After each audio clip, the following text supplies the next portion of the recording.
Welcome back to Important Updates, global news without the noise. Subscribe to stay updated. I bet you didn't know just how high the stakes are in the South China Sea. Today we're diving into one of the world's most volatile flashpoints, the South China Sea. It's a region of stunning beauty and vital economic importance, but also a hotspot for escalating tensions. The Philippines and China are at the center of this storm, their dispute a microcosm of global power struggles. We'll break down the top 5 risks facing both nations: military, economic, environmental, diplomatic, and territorial. This isn't just about ships and borders, it's about livelihoods, national pride, and the rules that govern our world. Let's cut through the noise and get to the heart of what's truly at stake. Here's what you need to know. At the heart of the South China Sea conflict is a battle over territory, lines on a map that mean everything to the nations involved. China's sweeping 9-line claim covers nearly the entire sea, rooted in historical narratives. The Philippines bases its claim on international law, specifically UNCLOS, granting a 200 nautical mile exclusive economic zone. The problem? China's historical claim overlaps dramatically with the Philippines' legal EEZ. Scarborough Shoal is a lifeline for Filipino fishermen, but sits within China's claimed waters, fueling daily confrontations.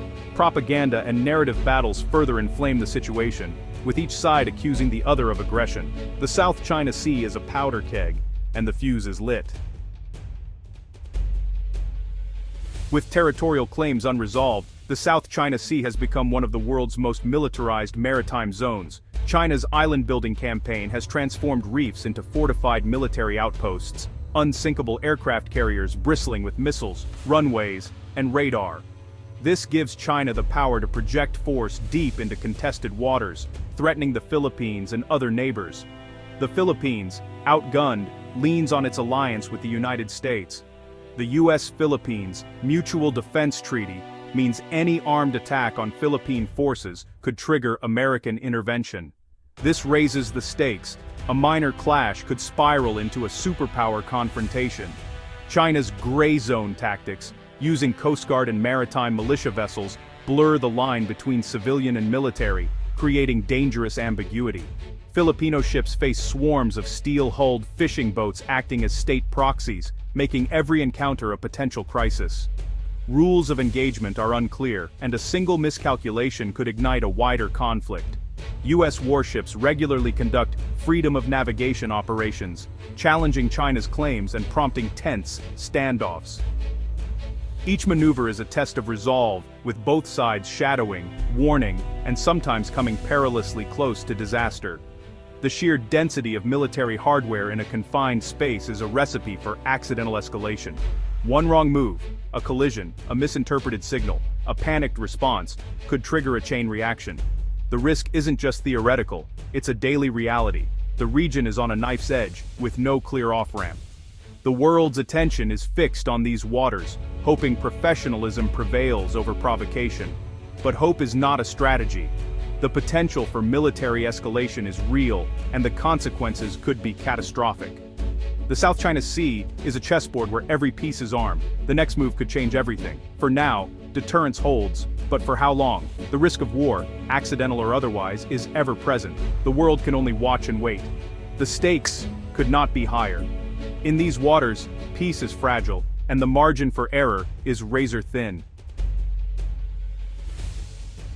Beyond the saber-rattling, the South China Sea dispute threatens economic stability for millions. For Filipino coastal communities, fishing is life, but Chinese patrols have made traditional grounds inaccessible, slashing incomes and fueling resentment. This isn't just about lost livelihoods, it's about food security and survival. The South China Sea is also a global trade artery. 1/3 of maritime trade, worth trillions, passes through these waters. Any conflict, even a minor one, could disrupt shipping, spike insurance costs, and send shockwaves through the global supply chain. The world's economy is tied to the stability of these sea lanes. Beneath the waves lie untapped reserves of oil and natural gas. Potential game changers for the Philippines, which relies heavily on energy imports. But China's overlapping claims and aggressive tactics have frozen exploration, denying the Philippines access to its own resources. International energy companies hesitate to invest, fearing Beijing's wrath and the risk of entanglement. This economic pressure is a tool. China can squeeze the Philippines without firing a shot, using access to resources as leverage. The uncertainty also scares off broader investment, slowing growth across the region. Businesses crave stability, and the South China Sea offers anything but. The economic fallout isn't limited to the claimants, it ripples worldwide. A regional crisis here could trigger a global recession. The stakes are enormous, and the risks are growing. For the Philippines, the cost is measured in lost opportunity and stunted development. For the world, it's a question of whether vital trade routes remain open and secure. The South China Sea is more than a battleground, it's an economic lifeline, and right now, that lifeline is under threat. The longer the dispute drags on, the higher the price everyone pays. Economic security is on the line, the world can't afford to ignore it. The risk is real, and the clock is ticking. Beneath the surface, the South China Sea is suffering an environmental catastrophe. Its coral reefs, among the world's richest, are being destroyed by dredging and island building, especially by China's massive engineering projects. Thousands of acres of vibrant reef have been buried under sand, wiping out habitats that took millennia to form. These reefs are nurseries for countless fish species, the backbone of regional fisheries and food security. Once destroyed, they may never recover. Pollution from new military outposts, sewage, fuel leaks, waste, further degrades the ecosystem. Overfishing driven by state-backed fleets and destructive practices is pushing fish stocks to the brink. The race to extract resources before rivals do is a tragedy of the commons on a global scale. With no joint management or conservation, the mentality is catch it before it's gone. Filipino fishing communities are hit twice, blocked from the sea, and watching their traditional grounds turn barren. The collapse of fish stocks threatens both livelihoods and regional food supplies. Healthy reefs also protect coastlines from storms and erosion. Their loss leaves communities more vulnerable to climate change. The damage is largely irreversible. A coral reef destroyed in weeks won't return for generations. Environmental cooperation is impossible while sovereignty is in dispute. The focus on power and territory has made the sea's natural wonders a silent casualty. By the time the politics are settled, the ecosystem may be lost. The South China Sea's environmental crisis is unfolding in real time. It's a disaster with no borders and no easy fix. The world's attention is elsewhere, but the cost is mounting. The risk isn't just future damage, it's destruction happening now, and the loss may be permanent. The South China Sea dispute is reshaping diplomacy across Asia and beyond. ASEAN, the regional bloc, is divided. Some members side with the Philippines, others with China, making unity elusive. The Philippines' vocal stance often puts it at odds with more cautious neighbors, weakening ASEAN's ability to manage the crisis. The dispute is also a front line in the US-China rivalry. The US champions freedom of navigation and a rules-based order, while China sees American involvement as interference. This dynamic forces countries to pick sides, straining alliances and complicating trade. The Philippines relies on US support, but risks being seen as a pawn in a superpower contest. China frames Manila's actions as destabilizing, fueling propaganda wars. International institutions are also tested. China's rejection of the 2016 tribunal ruling undermines the authority of global law. If powerful nations ignore legal decisions, the entire system is weakened. The Philippines seeks global support, framing its struggle as a defense of international law. Some countries back Manila, but coalition building is slow and fragile.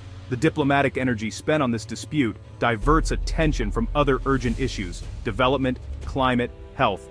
The South China Sea has become a symbol of a world at a crossroads: rules and cooperation, or power and division. The outcome will shape the future of international order. For now, the diplomatic fallout is deepening divides and raising the stakes. The world is watching to see which path prevails. The Philippines and China are at the center, but the consequences are global. The test is not just for these nations, but for the system itself. The risk a world where might makes right. The South China Sea is a tangle of risks: territorial, military, economic, environmental, and diplomatic, all feeding into each other. The path forward demands de-escalation, dialogue, and respect for international law, none of which are easy. The stakes are enormous, not just for the Philippines and China, but for the world. Will the region find a way to peace, or slide further into crisis? What do you think? Is there hope for resolution, or is conflict inevitable? Share your thoughts in the comments below. Thanks for watching. Don't forget to like and subscribe for more insights on global issues. Until next time, stay informed.